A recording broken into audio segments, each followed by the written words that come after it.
Греем мрамор, потому что пилили на улице мы его. Клей должен схватиться на теплый камень, к теплому камню. Бьянка Каррара, простой Бьянка Каррара, ребята. Просто Бьянка Каррара, классика, который турецкие султаны делали свои скромные квартирки, римские патриции. И вот этот Бьянка Каррара, он заиграл совершенно неожиданно. Цехон не был таким красивым. А вот когда освещение хорошее, видите, в зале в камине должно быть освещение. И сейчас мы будем, вы думаете, поставим? Мы его не поставим. Потому что мы будем дальше мучиться, да? Ну да. У нас вот здесь обнаружился, видите, вот, можно поближе сделать. Видите, шов какой неровный. Вот эта работа гранитчика, в чем и заключается, надо подогнать. Да, можно, конечно, взять, заделать двухкомпонентно, подобрать, но мы не будем это делать, потому что мы стремимся к совершенству. Почему наш шов такой получился? Станок у нас ровный. Есть станок. Вот эта деталь была оставлена раньше, да? И получается большой слой клея, и ее немножечко всосало туда.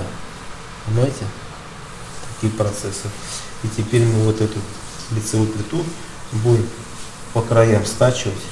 И мы вам покажем, как мы вам посадим и какой будет здесь шов. Мы будем добиваться здесь идеального стыка. Вот. Она сядет на 3 мм. Нет ничего страшного, потому что здесь как раз у нас будет дополнительно появится место, чтобы обрамление вошло с зазором между металлом. Потому что металл тоже в процессе металлической топка, она немножечко расширяется.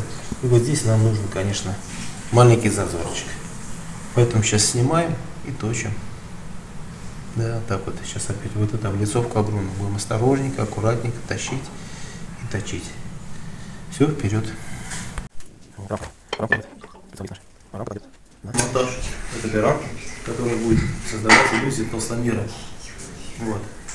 Эта двойка смотреться будет как массив. Вот сейчас наш мастер будет выравнивать, подгонять большую лицевую облицовку под основание камина. Знаете, что хорошо? Хорошо, что вот это то, что мы добивались, лобовая облицовка цельная. Просто большой кусок мрамора. Максимально все просто. Но для того, чтобы вот это отверстие вырезать, мы его не дорезали по углам. И в транспортном виде мы довезли его сюда, на объект. И уже на объекте мы вырезали вот это вот. Видите, вот это. Давайте посмотрим. Вот пошла подгонка. Можно поближе сделать? Вот пошла подгонка. Нижней кромки лобовой облицовки. Ну давайте посмотрим потом, что будет. Все, пока все.